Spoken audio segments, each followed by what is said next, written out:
You. Thanks, Eric. Come on in, Alice. All right. I'm Alice. I'm a recovered alcoholic. Thank you for the warm welcome. You guys are too kind.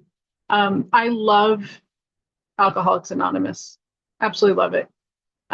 Really, really grateful to be here and to see so many familiar faces. Um, I never know how I'm going to start. I um, I grew up in the Midwest, just outside of Chicago, with an alcoholic dad. Don't worry, I'm not going to go into too much childhood stuff, but you'll see it relates to my relationship with God today and what's going on in my life today. Um, but there was a time I believed that nobody understood what I've been through, and nobody has ever grown up in an alcoholic home before, except for me. And and I blamed a lot of things on that alcoholic dad and that home. And I vowed that I was never going to be like my dad. And as my dad's alcoholism progressed, as it does, and home life became more and more unbearable, when I was 21, I got in my little Honda CRX with a boy I just started dating and drove across the country and landed in Sacramento, California, where I broke up with him and discovered alcohol. and, and it made me really friendly, and I loved it, and I was a happy drunk. So in my mind, it really felt like there's no way I'm turning into my dad because he was not a happy drunk. So I'm definitely not an alcoholic. I'm going to drink as much as I can, as frequently as I can. This stuff is amazing. And for real, I mean, that's literally what was going through my head when I first started drinking. I was like, this is, why did I wait so long to discover this amazing stuff? And as time went on, I crossed that line into, that point where I could not stop, where it was impossible. And for a long time, I just assumed that at one point I would grow out of it, or at some point the consequences would get bad enough and that would stop me. I really thought that that's how it would work. I thought that once I really want to stop drinking, I'll stop. All this stuff, that just didn't happen. Consequences did not stop me. I thought rock bottom had to happen to me in the form of some devastating consequence, like a DUI or getting fired. I did get a DUI. I did get fired from jobs, and I was like, but I'm still drinking. I don't understand. I guess I'll just have to wait for the next consequence. And and I finally got to that point where I'm like, oh my God, I don't even like this anymore. I don't even like it. It's not worth it. I can't stand to look at my puffy face in the mirror anymore. I'm miserable all the time. And I don't understand why I'm miserable, because I have a loving husband and a job I love, and like, all this stuff. And I was very confused. And so one day, just on a whim, after drinking a bottle of wine, I drove down to an AA meeting, and I don't suggest that, by the way. I'm not laughing at drinking and driving. I'm just laughing at the state of mind that I was in. And at that meeting, everyone was really nice, and they were very friendly and very welcoming, and that kind of pissed me off. And then when the meeting was over and I tried to leave, all the ladies in the room surrounded me, and they're giving me phone numbers, and they're saying, keep coming back and all this stuff. And I was like, this is too overwhelming. And one lady gives me this big hug. I'll never forget her. This big hug. And she looks me right in the eye and she says, please keep coming back. She says, I've been sober for 30 years. This works. And I was like, whoa, why is she still going to meetings if she's been sober for 30 years? What kind of nonsense is this? And I was like, okay, thank you. And I left, and I thought, oh my God, that's ridiculous. And I really thought that, I know I've been back to that particular group that, I did my first meeting at. I know that they talk about the steps there. but I didn't hear them. All I heard or my takeaway was just don't drink one day at a time, and we're your new friends. And that that did not spell any kind of solution for me. I tried to just not drink one day at a time, and I couldn't do it. I was miserable. I hated the phrase one day at a time. Hated it. I even journaled about it, drunk. Like I don't like today. Why are you telling me to take this one day at a time? I don't like today. I don't like this minute. I don't like this hour. Um, and so I tried any other method that I knew of, all the human power stuff. I tried to think it through and sit on my hands and get a new hobby and journal and therapy and all kinds of stuff that are, healthy activities, but didn't do anything for my alcoholism. And the more I tried to just not drink, the more I drank and the more miserable and confused I got. So finally, I decided to check myself into a detox facility. And the morning that I was scheduled to check in, I always tell this story because it's pivotal in my experience. The morning that I was scheduled to check in, as I was packing my suitcase, I was drinking right out of a bottle. I, for real, I did not think that they would let me in unless I was drunk. I was like, can't show up sober. That'd probably be offensive, I got to give them something to work with. And my husband walks in and sees me, drinking out of this bottle. And he says, "Is that going to be your last drink?" And I was like, oh my God, I don't know how to do that. I don't know how to have my last drink. It was pretty clear, although I hadn't read any of the literature yet, it was pretty clear that I knew that once I pick up that first drink, there goes the day. I knew that I couldn't moderate, and or my attempts at moderating were absolutely what's the word I'm looking for? Very painful, torture to try to moderate. Because if I have a couple drinks and then that drinking is interrupted, and then I'm doing something else while my buzz wears off, oh my gosh, torture. Um, but I couldn't figure out why I would keep picking up that first one. And and in that moment when my husband asked me that question, if that was going to be my last drink, I knew 1000% it couldn't possibly be my last drink. There's no way it can be because I've proven to myself over and over. And yeah, I'm going to check myself into this facility, but the day they let me out, maybe it won't be that day. Maybe it'll be a day later or a week later. But at some point, I'm going back to that store, whether I want to or not. And so I finally understood it.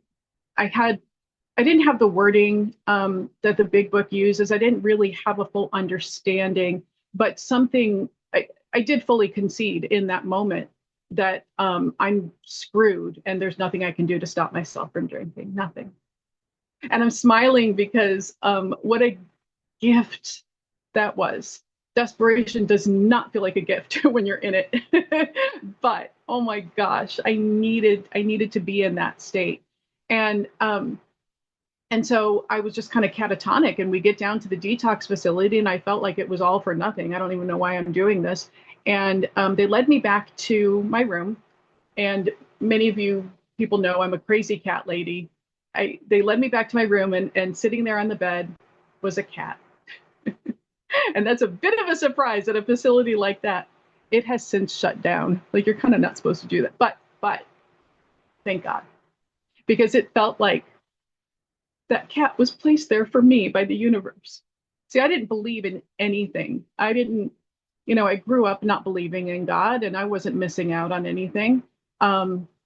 It's just something for other people, I suppose. That's fine, but not for me. And something shifted in me in that moment when I saw that cat. I had to be completely hopeless to receive that as a sign of hope. And I fell to my knees and I started crying. And I thought, okay, Okay. And that detox was right next to an AA meeting. And I didn't know that's what I was signing up for when I agreed to go to this detox. Because I already tried AA about a year prior when I sat through that meeting. and and this time I find myself once again drunk at a meeting, and everyone in that room was really nice. And some of those people had like 30 years. And I um I I heard you guys with different ears. I heard you guys talk about God. I heard you guys talk about the steps. I don't really know what was said at that meeting, but I know how I felt. And I felt like, okay, you guys obviously are experiencing something that I desperately need. And a woman came, most importantly, a woman came up to me that day and offered to sponsor me. Well, first, what she said was, would you like me to be your sponsor? And I'm like, yes. What's that? Yes, that magic window of just being open and spirit and agreeable and saying yes. And I found out later I was her very first sponsee.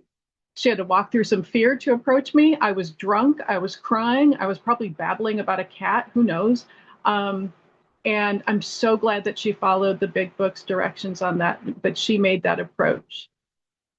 And long story short, swigging out of the bottle that morning as I packed my suitcase remains my last drink, in big part because I didn't think it possibly could be.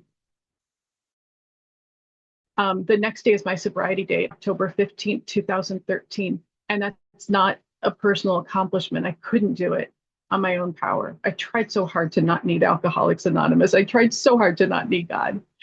And, um, and that woman, started to guide me through the steps. I say started to because at a certain point I switched sponsors and I'm still friends with number one. And I say all that to, I want to emphasize that my sobriety has not been, could not be dependent upon either of those sponsors. It couldn't be dependent on me. It couldn't be dependent on the group. It had to be and still is dependent upon a relationship with God. And I want to say that I did not come here for that. And if anyone here who's new or struggling and the word God, feels some kind of way, I get it. You're in good company. I will also say that nobody forced anything on me. Nobody preached at me. You guys just offered me an experience. And I was finally in the place where I recognized I needed that experience. And so I really believe that, although I didn't understand it at the time, I had a first step and second step experience that morning of my last drink. It happened to me. It wasn't a writing assignment. It wasn't reading anything. It was just the recognition that, oh, I'm powerless over alcohol. I cannot control my drinking. I cannot control my sobriety. And what that means for an alcoholic, for anyone who might be new or struggling or maybe unsure whether you're an alcoholic, the big book's description of alcoholism is really simple. And I so appreciate that. Because for a long time, I thought it had to look like what I saw in my dad, the angry, abusive drunk, or it had to be someone who drank every day or drank in the morning or got a DUI, or drank a certain amount or only hard liquor or, all these things that I desperately wanted it to be. So then that way it could be not me. And really, the big book describes it really beautifully in really simple terms. It talks about if when drinking, you have little control over the amount you take. And that's because as an alcoholic, the big book calls it an allergy. It just means that it's this abnormal physical reaction to alcohol. I take a drink and that produces a need in me for another drink and another one and another one. Can't turn that off any more than I could turn off an allergy to shellfish. It's not the same. It doesn't feel like the same thing because most allergies, you experience an adverse reaction that makes you like, oh, I do not want to take another piece of shrimp, right? With alcoholism, it's like, oh no, I want another drink. There's nothing wrong with this as long as it's still flowing, and then the next day it's like, oh my God, why did I do that again? And that part never goes away. As an alcoholic, I'll never be able to drink safely. I'll never be able to control how much I drink. if I were to take that first one. Um, and that brings me to that second feature, and this is the part that tends to be the most baffling and the most cruel, and um, something that I really fought against before I came into AA that second time, and that's the mind. Why would I pick up that first one? I can't blame the allergy on that, and that's this insanity, this insane mental twist. And I would experience it as, some idea or notion or excuse that I knew factually was untrue, and yet I could not ignore it. And I would find myself picking up that first drink. So many days I would vow to myself, I'm not going to drink at work today. I'm not going to do it. And then I would think, I'm a lot better with clients when I've had a few drinks. It's not true. but I would be like, that feels right. Yeah, I'm gonna go grab a bottle. And then afterwards I'd be like, oh my God, why did I do that again? So again, alcoholism is an inability to moderate and an inability to abstain. That's it. And so when I recognized that, it kind of, step two felt instinctual. It felt like I'm drowning. There's no thought in reaching for the surface. You're just reaching for it. I'm not going to debate about, what kind of life preserver you have. I'm just going to grab it. And in my experience, it was a cat. And I have to tell you that 3 days before that, 3 days before I checked into that detox facility, um, you know, I didn't know how I was going to pay for the stay there. My plan, because I didn't have insurance at the time or money, my plan was just to put it on a credit card and not pay the bill, because like that kind of behavior did not bother me. And instead, 3 days before, I received an unexpected bonus in my paycheck at work that covered the cost of the detox exactly. And when that happened, I went, oh, good, cool. And like, I was just, that's nice. And now, if I had been sober in any way, I would have known that amount was coming. Like, I would have known it wasn't really a surprise bonus. It was just, the payment structure there. And, but because I was drunk, I was so clueless and out of it. And of course, that was a God shot. But I didn't receive it as one because I didn't know how hopeless I was yet. And so I really think that God was like, okay, I tried sending her money. I guess it's going to have to be a cat. And that's what got through to me. And so I had that first step and second step experience, the day of my last drink. And it was only later that I get into the book with that sponsor and I get to see what the rest of the steps are about. And I didn't really understand the steps until I started sponsoring others. That's just the way it played out. And I'm going to say something that may or may not be controversial, but I feel like if you understand the steps as you are taking them, you might be taking them too slowly. We can recover really quickly. We can have a spiritual awakening really quickly. In step three, I got to see that not only was I suffering from this inability to control my drinking or control my sobriety because of this insane alcoholic mind, but also I might have been playing God a little bit and like might have been a little bit selfish. I had no idea. I had no idea. And some of those passages honestly offended me a little bit because of some of the stuff that I've been through. I've been through trauma. I mentioned a little bit from my childhood. When I was 13, I was raped by a stranger, and I held on to that resentment so tightly, and that shouldn't have happened to me, and nobody understands, and that's just the justified resentment. And so when I first read that line that our troubles we think are basically of our own making, I was like, excuse me, that doesn't seem accurate. You don't know what happened to me.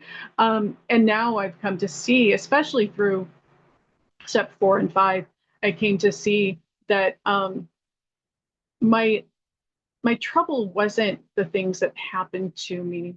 My trouble was the way I carried that, the way I carried that anger, the way I failed to see any other human being as being perhaps spiritually sick, and not not allowing other people to be human or make mistakes, and not seeing my own mistakes, and not seeing the way I used those past experiences as a justification for self-pity, a justification for treating other people like dirt, justification for feeling sorry for myself.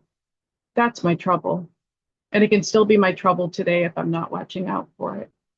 Um, I want to get in deeper with my relationship with God. And so as I go through the steps, um, my sponsor showed me how to be free of resentment. And when she offered me another way to look at things, and a resentment that I've been carrying around for decades around that abuse, when that was lifted right out of me, just through a series of what if questions. I mean, she just led me through, some of the things that I already shared with her.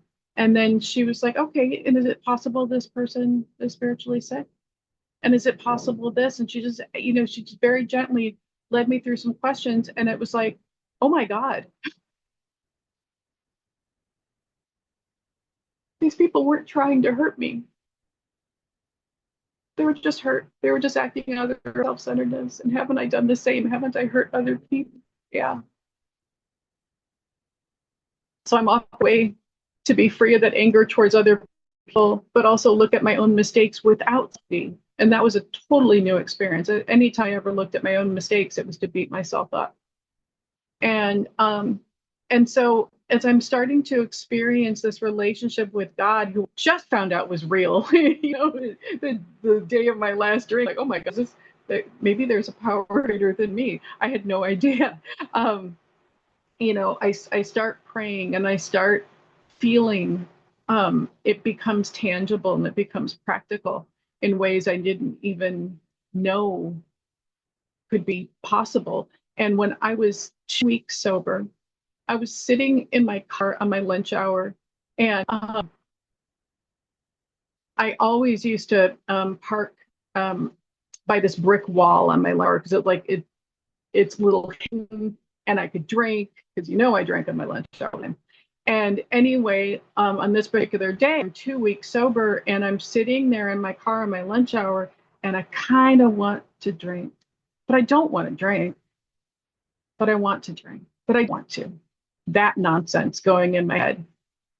And I closed my eyes. I don't even remember praying. When I opened my eyes, there were beams of light coming off the brick wall, and a feeling of safety that I've never known before. And that night, I was going to bed and journaling, and I was like, wait a minute, I forgot to think about alcohol the rest of the afternoon. Wait a minute, what happened on my lunch? It didn't register at the time, and the day kind of floated by. And I looked up and I said, what else can you do?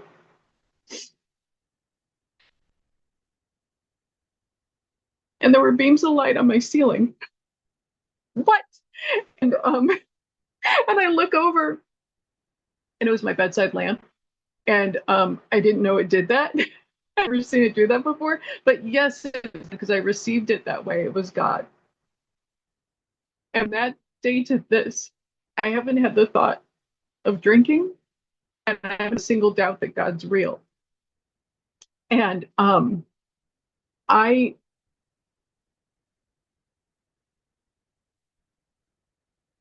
my sobriety and my faith is a gift. I didn't earn it. I didn't make it happen. I didn't conjure it up. I didn't come to it logically. Straight up gift. And as I mentioned earlier, my sobriety date is in October. The year I got so, and that Christmas, my dad sent me a painting, and it's this that he did. He's an artist. It's a mountain scene with beams of light coming across the canvas. I hadn't told him of my experience. And he names his paintings, and he named this one Serenity. He got sober through Alcoholics Anonymous a few years after I fled home. I knew that. Basically my entire drinking career, my dad has been sober.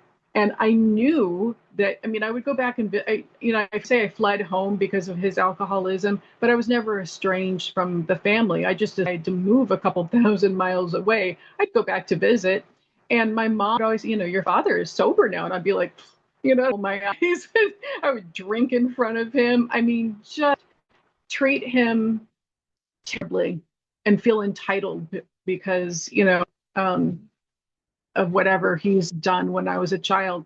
And thank God I don't think that way today. Um, that information, AA works. The demonstration that I had in my dad, finally having a sober dad, meant nothing to me until I came in and took the steps and started looking at things differently. Stop being so selfish. And now dad and I can go to meetings together, and it's the weirdest thing ever, and I love it. And now um it's okay to be like him. I'm good with that today. Which brings me to what's happening in my life today. So in a couple weeks, my husband and I are moving back to the West, and we're going to be living with mom and dad of mine. What? I never would have even seen this coming a year ago, 6 months ago. My parents they're getting older and they can use some help, and I can be helpful. And this husband of mine, he's California born and raised. He's never lived anywhere else. And he's along for the ride, astonishingly. He's and Our house right now is a bit of a disaster because we're giving some stuff away and we're going through stuff, and it's just chaos. Right? Like, we're trying to pack and we're trying to figure out what to keep and figure out what we need to do. And we have 6 cats, and we're going to be driving across the country 2,000 miles to go live under the same roof as my mom and dad. And I've never felt so peaceful in my life. If that's not God, I don't know what is. It almost feels like on paper, like I should be fearful and I should be, worried. I should be stressing out and I should be running around and instead I'm like, I can't wait to find out how this all goes down. like I'm more curious than fearful. And so I know this is it's got to be God's will. I feel zero inner resistance. And it's just it's just wild, and I I'm grateful for this way of life, for the simple directions we have in 10, 11, 12, where I'm guided to keep watching for my self-centeredness, for my fear, for my dishonesty, for my resentment. And when it crops up, I don't have to beat myself up. It's an invitation to turn back to God, back to God, back to God, and ask what I can do and how can I be helpful and free me from the bondage of self and make amends right then and there if I've harmed anyone, and turn my thoughts to someone I can help. And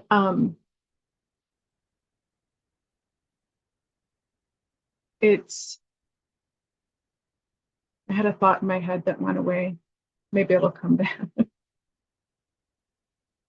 But it feels wild to be so at peace with such a big decision, and it's not like I'm moving back home. My parents have moved up to Wisconsin, and so and I grew up in Illinois, and so we're going to be living in an area we've never lived before.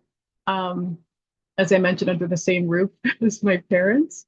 Um, oh, that's what I was going to say. My sister and brother-in-law and nieces, they all live in Wisconsin. They're a couple hours away from where my parents live, and they've been driving back and forth to help mom and dad with things. That's a lot. They've been doing a lot. And I didn't I didn't know that. I didn't have much awareness to how selfish I've been.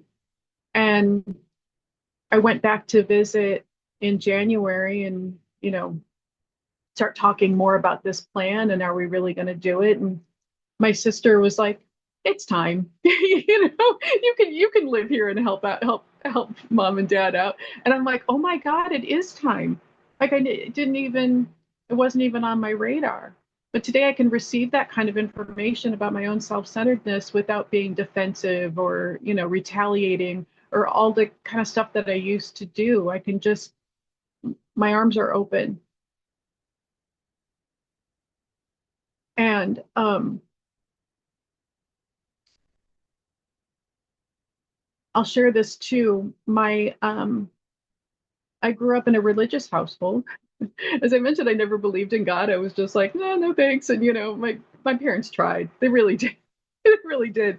And I just rejected anything. And that's okay. That's just how I was.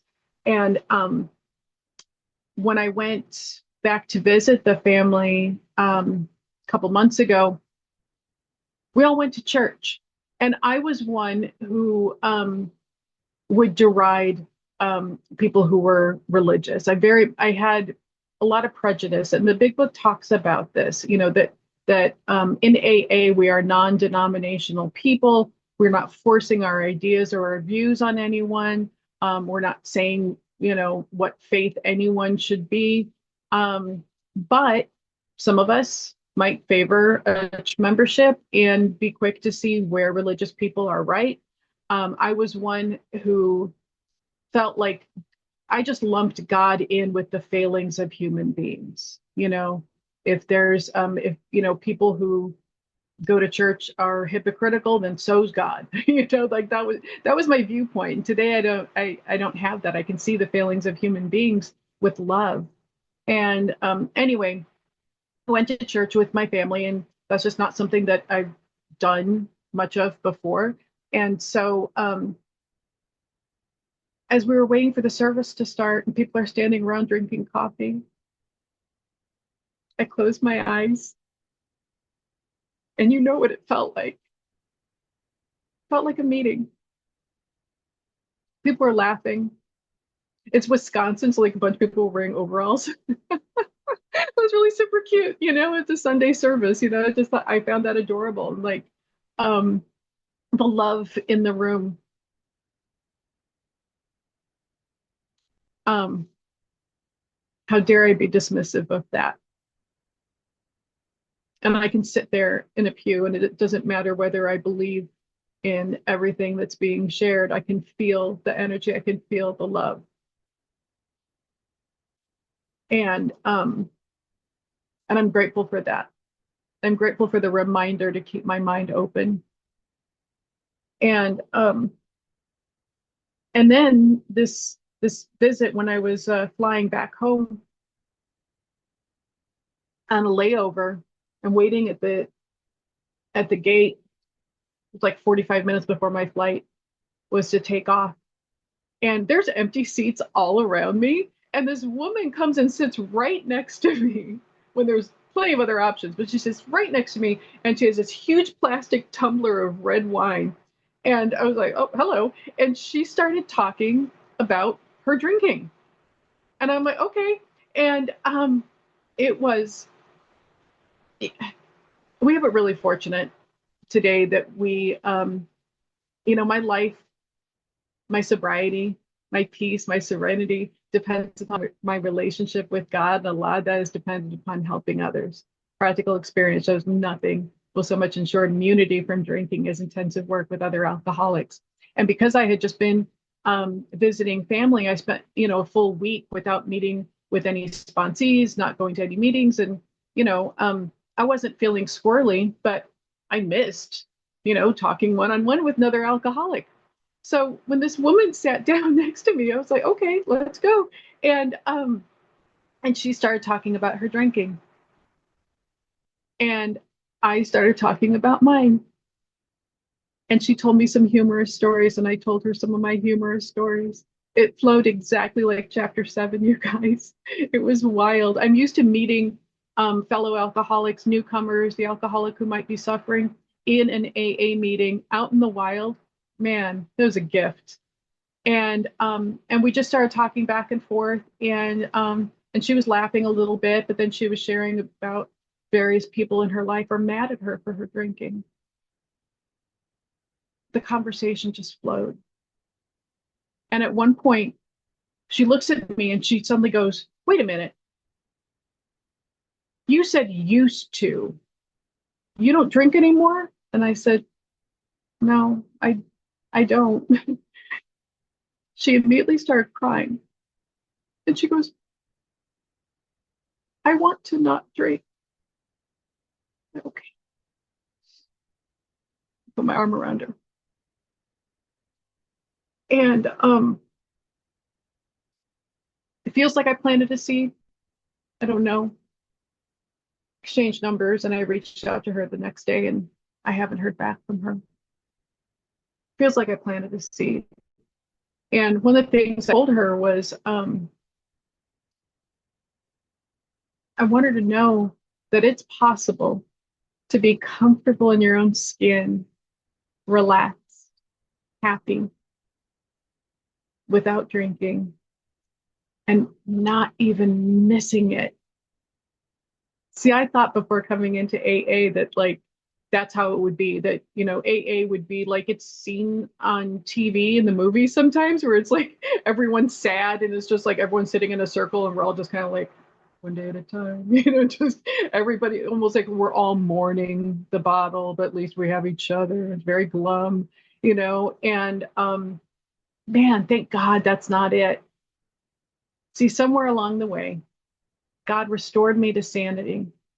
And so those insane thoughts that, oh, I'd be better with a client if I were to have a drink, or I deserve it, or no thought at all, just drinking, those insane thoughts have been removed from my head.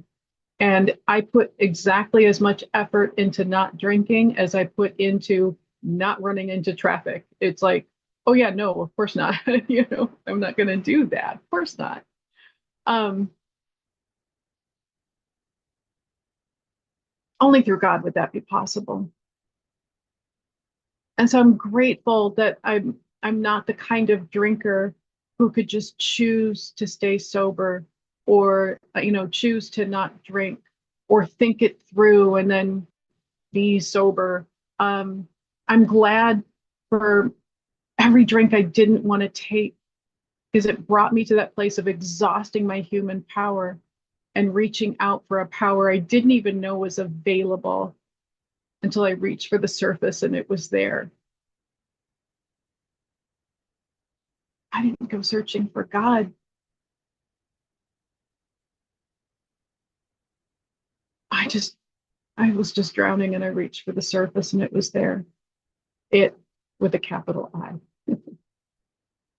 Him, whatever. That power. There's a couple of parts in the book where it talks about seeing that our relationship with God is right.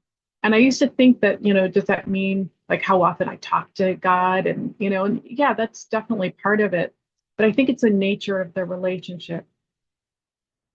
He is my employer, not my personal assistant, not my sidekick, not my Santa Claus, my employer.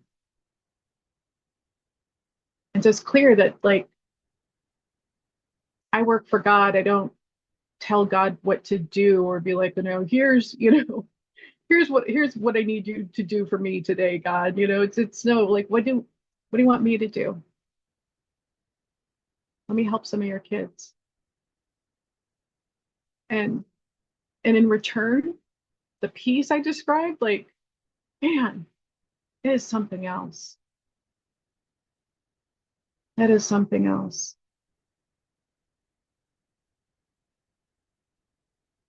So I don't know if I would have found God any other way. Oh, but that's sorry. Thoughts keep popping into my head. Um, when I was a couple years sober, maybe 18 months, something like that.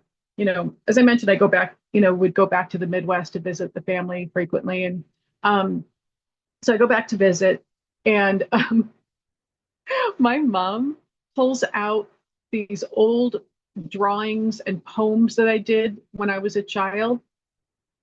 Guess what the poems are about? Not cats, God. I don't remember that at all. I have zero memory of that. I still believe that, like, growing up, I just never believed in God. But yes, I did.